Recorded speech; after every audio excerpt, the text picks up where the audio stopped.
জাতীয় পার্টির অবস্থান, জাতীয় পার্টির একটা বর্ধিত সভা করা হয়েছে গত 26 তারিখ অথবা কত তারিখ করা হলো, যাই হোক 28 তারিখে করা হয়েছে। সেখানে আমরা মতামত পরিষ্কারভাবে বলেছি যে আমরা এই কোটা বিরোধী আন্দোলন এবং তার পরবর্তীতে যে গণবিস্ফোরণ তার সঙ্গে আমরা ঐক্যমত, তাদের দাবি দেওয়ার প্রতি আমরা একমত এবং আমরা চাই যে এটার একটা মীমাংসা হওয়া উচিত। এবং বিশেষ করে এখন যেটা আমরা চাচ্ছি সেটা হলো যে বিভিন্নভাবে যে নির্বিচারে জনগণকে হত্যা করা হয়েছে সেটার একটা তদন্ত, নিরপেক্ষ তদন্ত হওয়া উচিত। এবং এখনও যে বিভিন্নভাবে মানুষকে হ্যারাসমেন্ট করাচ্ছে, মানুষের নামে মামলা মোকদ্দমা দেওয়া হচ্ছে। আমাদের এখানে জাতীয় পার্টির নেতাকর্মীদের নামে 4-5টা করে মামলা দেওয়া হয়েছে। মামলা দেওয়ার অর্থ হলো তাদেরকে পঙ্গু করে দেওয়া। একটা যুবক শ্রেণীর মানুষ যাকে বা একটা ছাত্র, তাকে যখন মামলা দেওয়া হয় 4-5টা বা 6টা-7টা, তখন এই মামলার আদালতে যাওয়া, জামিন নেওয়া এবং মামলার মোকাবেলা করতে গিয়ে তাকে নিঃস্ব হতে হয় এবং তাকে চাকরি বাকরি, ব্যবসা বাণিজ্য সব বাদ দিয়ে তাকে তখন ওটা দিকে থাকতে হয়। একটা মানুষের জীবন নষ্ট করার জন্য এইসব মামলা দেওয়া হচ্ছে।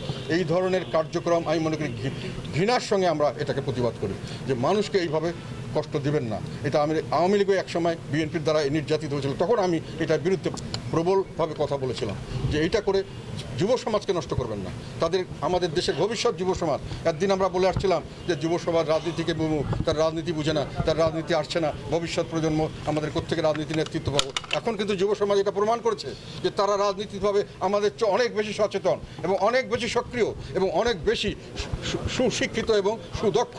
তারা দেশকে নেতৃত্ব দেওয়ার উপযুক্ততা আমাদের যুব সমাজের মধ্যে আছে। তাদেরকে এরকমভাবে মামলার ঝুলিয়ে দিয়ে, তাদের গলার মধ্যে একটা পাথর বেঁধে দিয়ে আপনার দেশকে সামনে এগিয়ে নিয়ে যাবেন, এটা কোনোদিন হতে পারে না। মামলা দেওয়ার অর্থ হলো সেই ছেলেটাকে পঙ্গু করে দেওয়া, গুলি করে পা বা হাত নষ্ট করে দেওয়ার মতোই। মামলা দেওয়া মানে একই জিনিস, গুলি করে যেভাবে তাকে পঙ্গু করে দেওয়া, এটা তাকে আর্থিকভাবে পঙ্গু করা, সামাজিকভাবে পঙ্গু করা, তার সমস্ত জীবন শেষ করে দেওয়া। তার ছেলেটার বিয়ে শাদী করার সমস্যা হবে, ছেলেটার ব্যবসা বাণিজ্য কিছু থাকবে না, ছেলে ফকির হয়ে যাবে, মানুষের কাছে ধরে ধরে হাত পাতে তাকে বেঁচে থাকতে হবে এবং মামলার ডেট পড়তেই থাকবে। আপনারা সকলেই জানেন যে আমাদের দেশে মামলা করতে গেলে কত সমস্যা, কত আর্থিক এবং আদার সমস্যা, এবং কিছুদিন পর পরে তাকে একটা ধমকি দেওয়া, জেলে নিয়ে যাওয়ার ব্যবস্থা।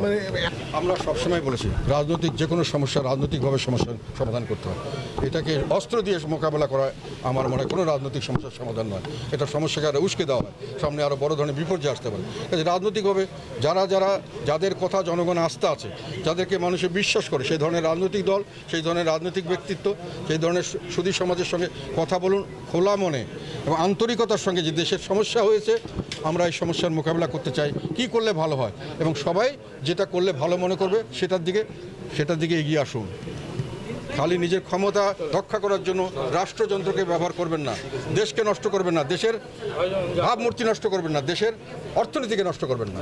বাংলাদেশ সরকার স্বৈরাচারী সরকার, এটার সঙ্গে আমি একমত। বিশ্ব গণমাধ্যম তো আন্দাজে লেখেনি, এটা আমরা অনেকদিন থেকেই বলে আসছি এবং আমরা এটার বিপক্ষে সবসময় ছিলাম যে এই ধরনের অবস্থার সৃষ্টির জন্য আমরা এত সংগ্রাম করিনি, এত মানুষের মুক্তিযুদ্ধে প্রাণ দেয়নি, এরকম স্বাধীন দেশে আমরা চাইনি। আমরা চেয়েছিলাম একটা গণতান্ত্রিক পরিবেশ, যেখানে বৈষম্যহীন একটা সমাজ হবে, ন্যায় বিচার ভিত্তিক একটা সমাজ হবে, আইনের শাসন ভিত্তিক সমাজ হবে। এটা এখন হচ্ছে না, একনায়কতন্ত্র এবং চরমভাবে স্বৈরাচারী শাসন ব্যবস্থা চালু হয়েছে। এটা হলো আমাদের কথা।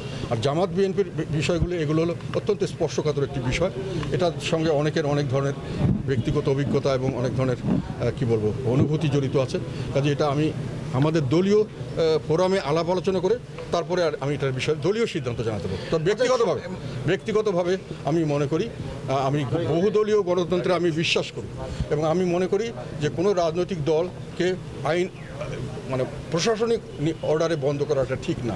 যদি তারা জনগণের আস্থাহীনতায় বা জনগণ তাদেরকে ক্ষতিকারক মনে করে, জনগণ তাদেরকে বর্জন করবে এবং তারা আস্তে আস্তে হারিয়ে যাবে। এটাই হলো স্বাভাবিক রাজনীতির প্রক্রিয়া। যদি আমি জোর করে কিছু করতে চাই, তাহলে যেটা হয়, তাদের যদি কিছু গ্রহণযোগ্যতা থাকে, তাদের যদি কিছু সাংগঠনিক কাঠামো থাকে, তাহলে তারা হয়তো আন্ডারগ্রাউন্ড হতে পারে, হয়তো একটা অস্থিতিশীল রাজনৈতিক পরিস্থিতি অথবা অস্বাভাবিক রাজনৈতিক পরিস্থিতির বীজ এখান থেকে বপন হতে পারে এবং সেটা সামনের দিকে বাড়তে পারে। তবে এখানে আরেকটা কথা বলা বিশেষভাবে দরকার, সেটা হলো এই সংঘর্ষ শুরু থেকে বিএনপি জামাত করে যতবার সরকার যেভাবে প্রচার করুক না কেন, আমি ঢাকায় দেখেছি এবং ঢাকার লোকের সঙ্গে কথা বলেছি, আর রাস্তা পথে দেখেছি, এই জিনিসটি জনগণ গ্রহণ করেনি। এটা জনগণের সংগ্রাম। হয়তো বিএনপি জামাত যদি থাকেও, জাতীয় পার্টির লোক যদি থাকে, তারা তাদের ব্যক্তিগত মানুষ হিসেবে তারা সেখানে ছিল। বিএনপি জামাতের এজেন্ডা দিয়েছিল, এটা সরকার এখনও প্রমাণ করতে পারেননি, গ্রহণযোগ্যভাবে লোক এটা গ্রহণ করছেন না। এটা হলো একটা কথা।